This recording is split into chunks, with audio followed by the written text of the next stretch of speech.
Malcolm est d'abord employé comme vendeur de sandwichs par une compagnie ferroviaire reliant Boston, New York et Washington. Puis, en 1942, il emménage à Harlem. À 17 ans, il commence à traîner dans le milieu des boîtes de nuit et des escrocs à la petite semaine. À cette époque, il disait « Je n'arriverai jamais à rien en étant portier, en vendant des sandwichs dans le train ou en cirant les chaussures. Ça ne mène nulle part. » On a raconté qu'il se prostituait. Il traînait dans la rue, mais il ne se prostituait pas. C'était un arnaqueur, un escroc. Quand les Blancs venaient à Harlem en quête de femmes noires, il leur arrangeait l'affaire. S'ils voulaient du whisky de contrebande ou de la drogue, il savait où en trouver. Il savait ce que ces hommes voulaient et où se le procurer. Il gagnait de l'argent en faisant l'intermédiaire. C'est comme ça qu'il a commencé.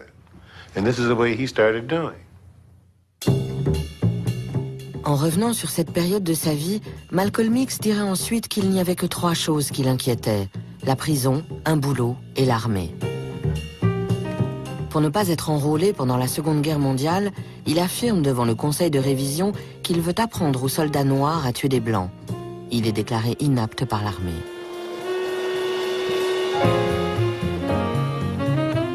Mais le jeu, la drogue et la vie nocturne à Harlem coûtent cher. Il se fait arrêter 2 fois pour des délits mineurs. Quand il part pour Boston en 1945, il monte un gang qui cambriole les demeures de familles riches. Les autres membres sont Malcolm Jarvis, la petite amie blanche de ce dernier, et 2 autres femmes, blanches également. Une des filles savait que les propriétaires se trouvaient en Floride et que la maison était vide. On a pris des trucs de valeur que Malcolm est allé porter chez un prêteur sur gage parce qu'il avait besoin d'argent pour jouer. Mais au bout de 2 semaines, on s'est fait prendre parce qu'il a commis l'erreur d'aller récupérer une montre volée qui valait plus de $1000. Et là, il s'est fait arrêter par 3 policiers. Malcolm Little, Malcolm Jarvis et les 3 femmes sont accusés de cambriolage avec effraction. Le fait que des Noirs se soient associés à des femmes blanches est une circonstance aggravante. Les femmes déclarent que Malcolm Little les a obligées à participer au cambriolage. Les 2 hommes sont condamnés à la peine maximum, 8 à 10 ans dans une prison d'État. À 20 ans, Malcolm Little devient le détenu matricule 22843.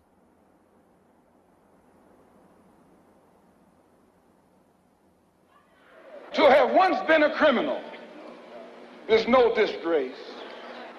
To remain a criminal is the disgrace. I formerly was a criminal.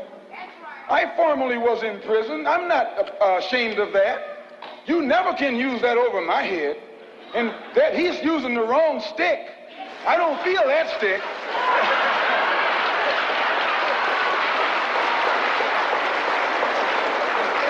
They charged Jesus with sedition. Didn't they do that? They said he was against Caesar. They said he was discriminating because he told his disciples, go not the way of the Gentiles, but rather go to the lost sheep. Go to the people who don't know who they are, who are lost from the knowledge of themselves, and who are strangers in a land that is not theirs. Go to those people. Go to the slaves. Go to the second-class citizens. Go to the ones who are suffering the brunt of Caesar's brutality. And if Jesus were here in America today, he wouldn't be going to the white man. The white man is the oppressor. He would be going to the oppressed. He would be going to the humble. He would be going to the lowly. He would be going to the rejected and the despised. He would be going to the so-called American Negro.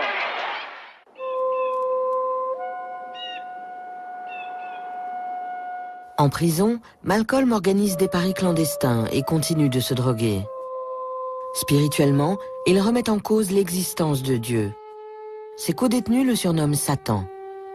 En même temps, encouragé par un prisonnier noir plus âgé, il commence à lire et à suivre des cours d'anglais. Malcolm described vividly Il a décrit sa vie en prison de façon très imagée, disant qu'il était solitaire et borné, mais qu'il lisait énormément. Il a beaucoup écrit aussi. Pendant un temps, il m'a écrit toutes les semaines. Pendant sa 2e année en prison, ses frères et sœurs lui parlent dans leurs lettres de ce qu'ils appellent la religion naturelle de l'homme noir. Une religion qui enseigne que les Noirs sont les hommes originels, que Dieu est noir et porte le nom d'Allah. Il lui explique qu'ils ont rejoint le mouvement Nation of Islam et sont devenus des disciples de l'honorable Elijah Muhammad, le messager d'Allah. I think Islam is one of the greatest religions of all time for our people in America. The so-called American Negro have to be completely re-educated. And Islam gives them that qualification that he can feel proud and does not feel ashamed to be called a black man. Dans leurs lettres, les frères et sœurs de Malcolm lui disent également que les Noirs d'Amérique sont membres d'une tribu perdue qui sera bientôt délivrée de l'esclavage et que d'après Elijah Muhammad, les Blancs sont une race de diables dont la domination est sur le point de s'achever.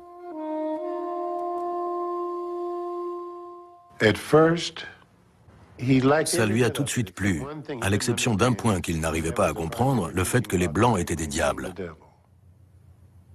Malcolm a écrit à Elijah Muhammad, qui lui a répondu en citant un extrait des Écritures. Puis, il lui a donné la clé, la Bible et la référence. Tout ce dont parle la Bible se passe actuellement sur Terre. On n'avait pas besoin d'aller en enfer, puisqu'on vivait l'enfer sur Terre. C'était l'homme blanc qui nous faisait vivre cet enfer. C'était un enseignement très convaincant, d'autant plus qu'il s'appuyait sur les récits des Blancs eux-mêmes. Malcolm lit énormément, des ouvrages sur l'histoire, la philosophie et la religion, de grands auteurs comme Shakespeare, Socrate ou Ésope, et également le sociologue noir William Edgar Dubois, ainsi que des biographies de Gandhi et de Nat Turner, un esclave noir ayant initié une révolte au XIXe siècle. En lisant, il a appris comment des chrétiens blancs avaient lynché des chrétiens noirs, comment des chrétiens blancs étaient devenus des esclavagistes. Et à force de lire et d'étudier, il a fini par se rendre compte que si le diable existait vraiment sur cette terre, c'était l'homme blanc.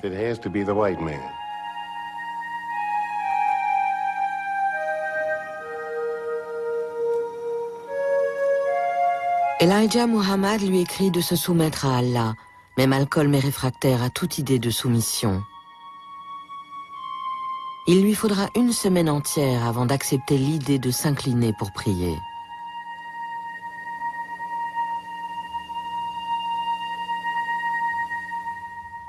Un peu plus tard, le jeune homme s'inscrit dans le groupe de discussion de la prison pour répandre la parole d'Elijah Muhammad.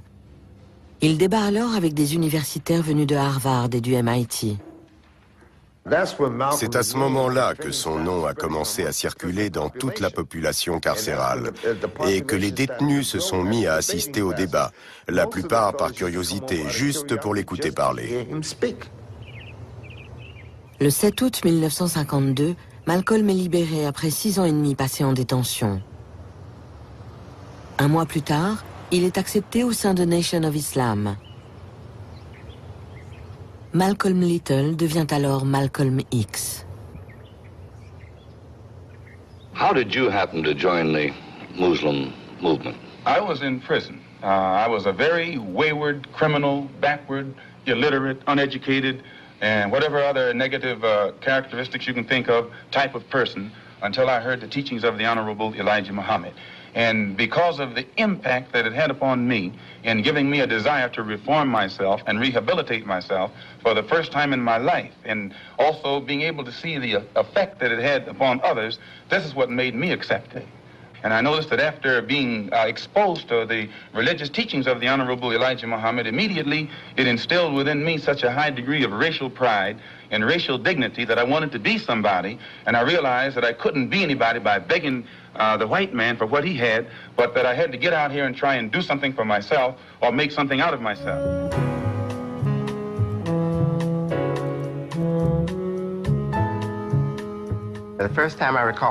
La première fois que je l'ai vu, c'était chez mon père, l'honorable Elijah Muhammad. J'ai vu un homme grand, mince, jeune, le teint un peu brique. On ne s'était jamais vu, mais il m'a fait un grand sourire en disant « Ah, c'est Wallace ». J'étais heureux de faire sa connaissance parce que j'avais beaucoup entendu parler de lui, moi aussi. Il répétait « le fils du messager ». C'était presque comme si j'avais été le messager lui-même. En moi, ce n'était pas Wallace qu'il voyait, mais le fils du messager. À sa sortie de prison, Malcolm débordait d'énergie et ça tombait à pic. Quand il est arrivé à Détroit, il a été surpris de voir que si peu de gens connaissaient cet enseignement. Il a dit « Je suis étonné de voir autant de sièges vides. Cette salle devrait être bondée. » Ce genre d'attitude plaisait beaucoup à l'honorable Elijah Muhammad. Au début des années 1950, Nation of Islam est inconnue de la plupart des Noirs américains. L'organisation compte à peine 400 membres. Malcolm est envoyé faire des conférences dans tout le pays.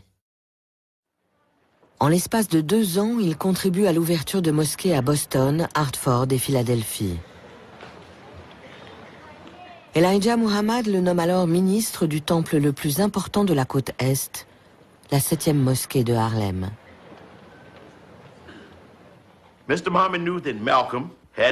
Monsieur Muhammad savait que Malcolm avait de l'expérience, qu'il connaissait New York et qu'il était l'homme de la situation par sa couleur de peau, sa taille, son éloquence et son maintien.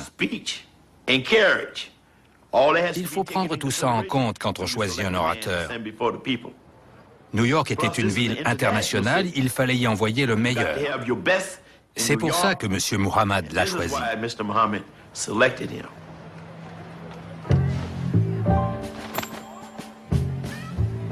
Les Blancs n'ont pas le droit d'entrer dans les mosquées musulmanes d'Amérique.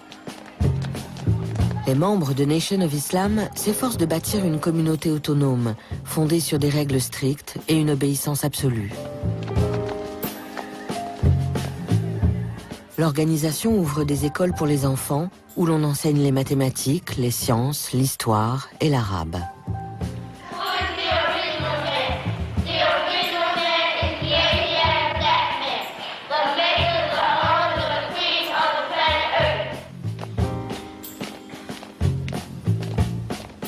Les femmes étudient la nutrition, apprennent comment élever leurs enfants et s'occuper de leur mari.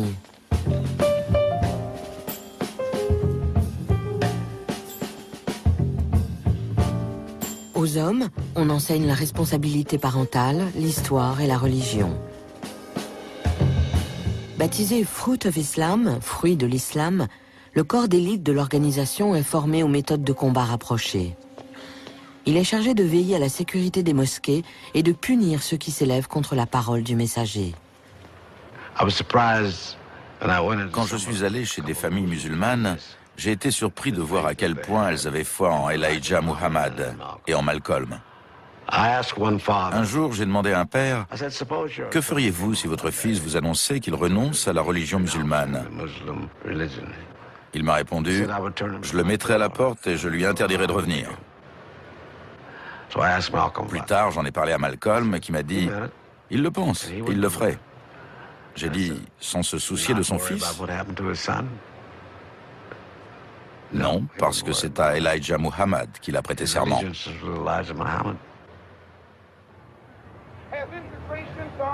Pour faciliter l'expansion du mouvement, Malcolm fonde un journal baptisé Muhammad Parle et persuade d'autres journaux noirs de publier une chronique hebdomadaire du messager. Sa force, c'était qu'à partir du moment où il croyait en quelque chose, il y consacrait toute son énergie. Il était devenu un accro au travail, il trimait jour et nuit.